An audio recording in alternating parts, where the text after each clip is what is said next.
asalaamaaleykum ñu ngi leen di nuyu di leen jaajëfal ci ànd bi ngeen di ànd ak suñu télévision locale ñu ngi leen di dalal ci suñu émission vendredi santé tey nag vendredi santé dafa ñëwee ci beneen format loolu ñu war a waxtaanee mooy campagne chimio prévention du paludisme saisonnier fii ci diwaanu Kolda. Premier passage bi jàll na il y a de cela 1 mois ñu ngi ci deuxième passage bi dañuy daal di dem rek déglu docteur Yaya Baldé médecin chef moom nag moom moo ñuy wax li nga xamante ne moom mooy liggéey bi nga xamante ne mu ngi am fii ci diwaanu Kolda pour lutter contre le paludisme. tey gis ngeen que ñu ngi fii ci région médicale di def lu ñuy wax réunion préparatoire ñu ngi ànd ak waa programme national de lutte contre le paludisme bi nga xam ne teew na docteur Kali moo ko représenté fii ñoom dañuy ñëw ci région bi ànd ak suñu partenaires yi USAID Award UNICEF ak yeneen partenaires ak équipe cadre de région tamit ñu ngi fii pour daal di daanaka waajal lu ñu war a def suba xam ngeen suba la ñu war a tàmbale deuxième passage bi muy campagne CPS bi CPS bi ñëpp xam nañ ko chimio prévention paludisme saisonnier léegi ñun fii ci Kolda miin nañ ko xam nañ ko mooy campagne bi nga xam ne mooy tax ñu mën a aar xale yi nga xam ne ñu ngi am ñetti weer ba en tout cas téeméer ak ñaari fukk weer donc daanaka fukki at ñu mën a aar xale yooyu ci sibiru bi CPS bi ci nawet lañ koy def parce que sibiru bi ci nawet bi la gën a tar ci la yooyu di gën a bëre ci lay taw donc nawet bu ñëwee rek dañuy def CPS bi te gis nañ ci njëriñ bu baax a baax parce que CPS bi tax na léegi xale yi nga xam ne pal yi dafa leen di lor wàññeeku na bu baax a baax daanaka CPS bi tax na pour nga dégg xale dee na ci pal yi aussi loolu tamit léegi lu néew la donc loolu nekk na loo xam ne OMS daf ko taxawal Sénégal taxaw ci te gis nañ ci njëriñ à part Kolda nag am na yeneen région yu koy def loolu coordonnateur représentant coordonnateur bi dana ci ñëwaat donc loolu la ñuy waajal tey pour xam suba naka la ñuy daal di saytu ci biir région bi yëpp naka la ñuy defaree campagne boobu. liñ ci dajale ci mooy effectivement bari na parce que fu mu ne nii am na déjà logistique bi ak matériel yëpp déjà yóbbu nañu ko ci district yëpp ci bërëb yëpp dem na mais ñun tamit dañoo war a dem ci biir région yooyu ci district yooyu pour mën a superviser xool ndax liggéey bi amul benn gàllankoor lu ñuy wax supervision loolu bis bu nekk dañ koy def ci ñetti fan yi à partir de suba aljuma ba altine bis bu nekk dañuy dem di saytu xool yan gàllankoor moo ci am pour ñu mën koo jubbantil bu gaaw parce que campagne bi lu gàtt la te ci biir fan yi war nañu fexe pour que xale yëpp mën a am seen garab loolu moo leen di aar ci weer bu ñu ko jëlee ci mois de septembre bi yëpp daanaka incha allah bu ñu ci boolee yeneen stratégie sibiru dafa leen di sore. xam nga suba lay commencé di 19 au 22 lañ koy def donc à partir de suba équipe relais yi ak superviseurs yi dañ dem ci kër yi porte à porte la dañuy dugg ci kër yi ñu dajale xale yi en même temps ñu ànd ak lépp li nga xam ne matériel d'hygiène la ak protection pour toujours ñu aussi xalaat côté Covid bi lépp loo xam ne mën na nekk élément de contamination tamit équipe yi am nañu jumtuwaay yi ci mat pour mën a def liggéey boo xam ne dafay ànd ak hygiène ànd ak aussi sécurité sur le plan sanitaire ñun équipe yi fii ak suñu partenaires yi dañuy dem ci district yi wër gox yi xool ndax amul benn gàllankoor bu ñu ci fekk nag aussi ñu mën ko saafara ci nu mu gën a gaawee pour que ci ñeenti fan yi campagne mën a dox ci anam yu mucc ayib. ñëpp a ci jàpp partenaires yaa ngi fii en tête desquels déjà programme bi nga xam ne moo nekk programme bi yore campagne bi programme national de lutte contre le paludisme suñu partenaires yi USAID Award UNICEF ñëpp ñu ngi fi mais aussi suñu collectivités territoriales yi ñëpp ak CDS yi ñëpp ñu ngi ciy jàpp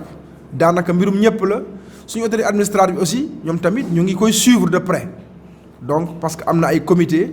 ci district boo dem am na comité de suivi boo xam ne moom mooy suivre campagne bi donc loolu pour wan leen que campagne bi ñëpp a ci jàpp déjà defoon nañ premier passage bi deuxième passage bi la parce que dañ ci war a def au moins ñett ci biir nawet bi pour mën a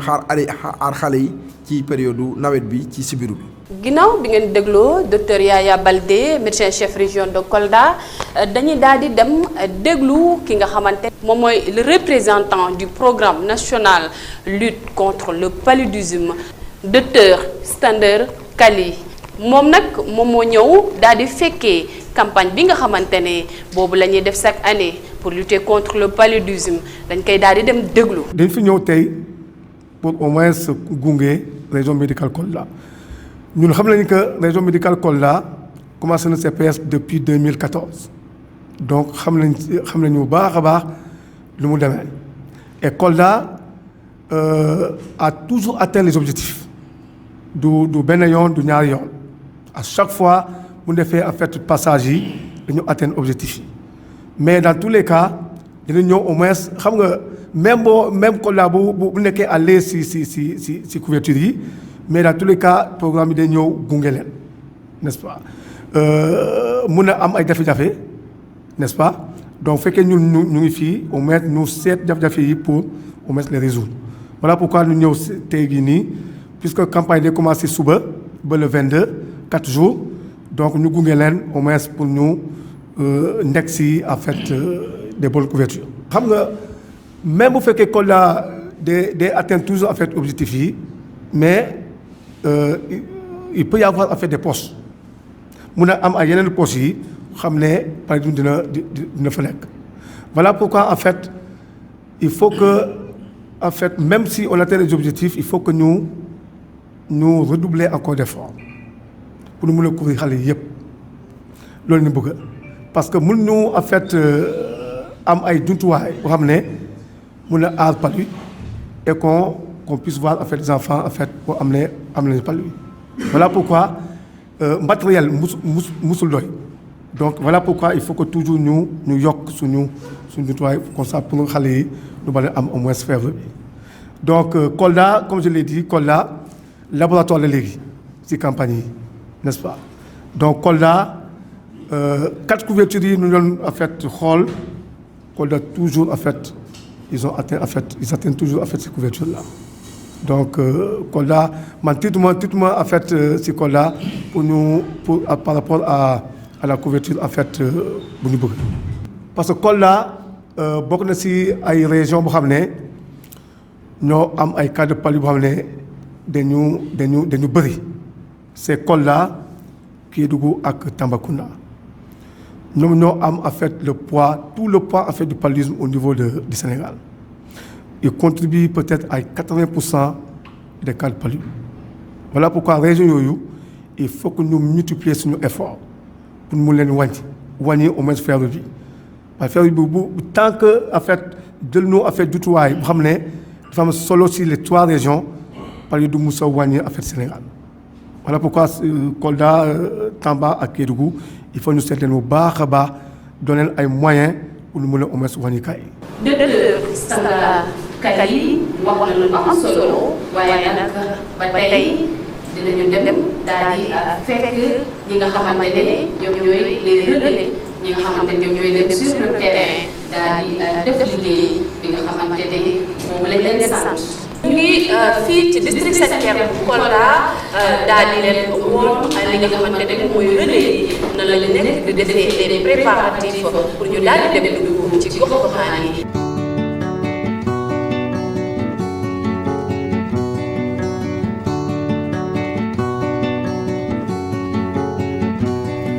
Bonjour, comment ça va et comment va la santé?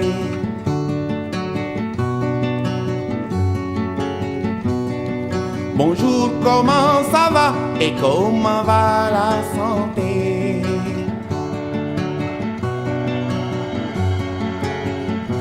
Iwai wergi yaram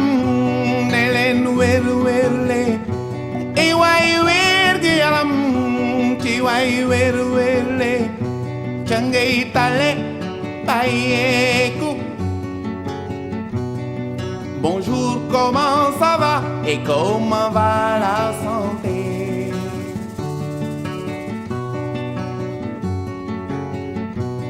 Suma tante ji nekk kaw ga tante ji nekk kaw ga tétanos daaneel ko daa gaañu woon nak ileer jël suuf taf ca góom ga. Mieux vaut prévenir qu'essayer de guérir. Bonjour, comment ça va et comment va la santé?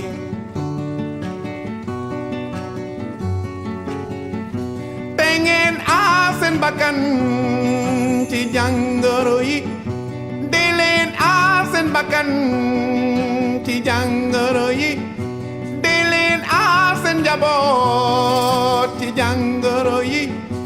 dañoo bare feebaru sida tuberculose tétanos bilharziose parasitose dañoo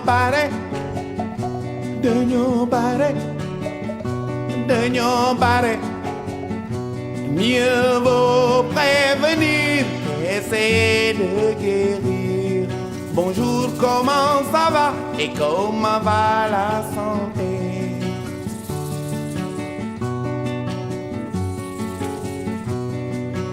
Jigéenu wérul toppatoo war na ca. Jigéenu wérul toppatoo war na ca. Doom ju juddoo toppatoo war na ca. Doom ju juddoo. fii nag ci diwaanu Kolda xam nañu ne bajjenu gox yi ñu ngi def liggéey bu am solo mooy ñoom ñooy wax ak ñi nga xamante ne dañoo war a daal di dem jëli vaccin contre le paludisme moom mooy jigéen ñu nekk en état ak xale yi nga xamante ne tey ñu ngi de 3 mois à 10 ans ñoom ñooy daal di dugg di wax ak population bi dañuy déglu bajjen Ndeye Fatou Niang nga xam ne tey moom mooy représenté les bajjenu gox fii ci diwaanu Kolda. noo ngi leen di dimbali noo ngi def ay VAD depuis barki démb ñoo ngi def VAD dugg ci kër yi wax sensibiliser parents yi wax leen garab yi njariñ bu mu am ci xale yi nuñ ko ba bu relais yi ñëwee dugg ci kër yi nañ leen yombalal xale yi ñu naan garab yi amul dara lu muy faj lu may pali bi moo ko tax jóg lépp lu nga xam ni ñu ngi koy wax leneen ci garab yi leneen nekku ci lu may jàmm rek di garab yi faj xale yi pali bi te ren gis nañu lépp sax ndax xam nañ ne pali fu mu eggoon tey nekkatu fa te képp ku suivi sa doom jox ko garab yi mu naan ko 3 passages yëpp bu ko defee bu neexee yàlla daa gis résultat bi. région médicale moom lu may sant leen rek dala ci médecin chef Yaya Balde dem ci district docteur Sagna di leen gërëm rek di leen sant te di leen ñaanal surtout nun bàjjen yi dañu nu dugal ci accueil bu baax a baax dugal nañu ci sensibiliser bi jox nu VAD yi ñu nekk ci avant xale yi di commencer fekk na nun commencer nañu di rafet bu baax seen taxawaay wax dëgg yàlla seen taxawaay surtout docteur Yaya moom ku am taxawaay ku am yëg-yëg la ku am yar la dañoo am yar trop ci bàjjen yi moom wax dëgg yàlla ñoom dañu gis rafetlu bu baax taxawaayu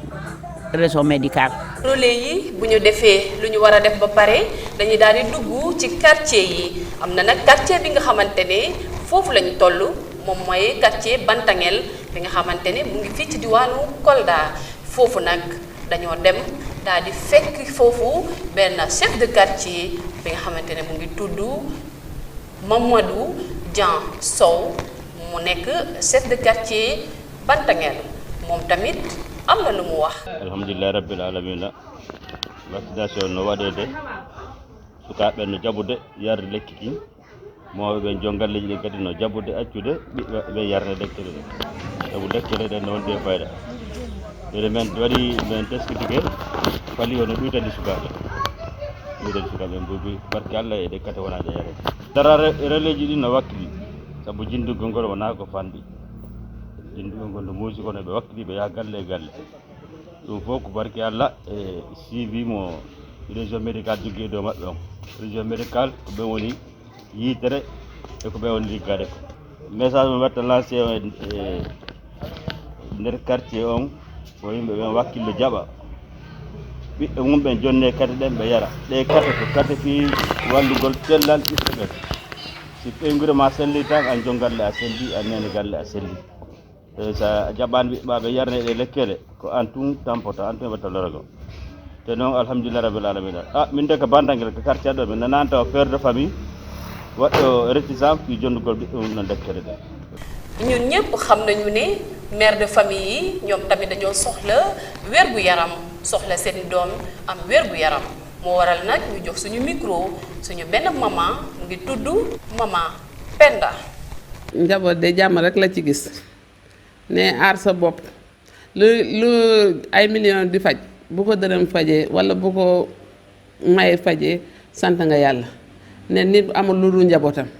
dañoo war a aar njaboot bi ci mbedd bi ci foowukaay yi ci yoo bi ak ci ndox yi te kii bu ñëwee nawet bu ñëwee ndox warul taa waroo taa ndox sa douche dafa war a wow waroo fa taaw ndox xale boo danga koy xool di ko sang suba ak ngoon ne xale mooy lépp jàngoor bu mu for ci mbedd bi daf la koy indil te soo sa coono lay nekk jàmm rek laa ci gis te man ñi équipe bi tamit jàmm rek laa ci gis ne équipe bi nga xam ne mun nañu dox suba ba jant bi soo kooku boo ko santul doo sant kenn ne sa jàmm la bëgg vaccination musul yàq dara lu mu defarul du ko yàq ne bu noonu yàq duñu ko fi indi li ma ci gis bu ci njaboot yëpp gis damay ñaan yaay yi rek waxuma bàyyi yaay yi lay ñaan nañu fagaru bu ñu fagaroo ñu gis lépp xale yi nañu tëdd ci sànke mag ñi tëdd ci sànke moo lay aar daal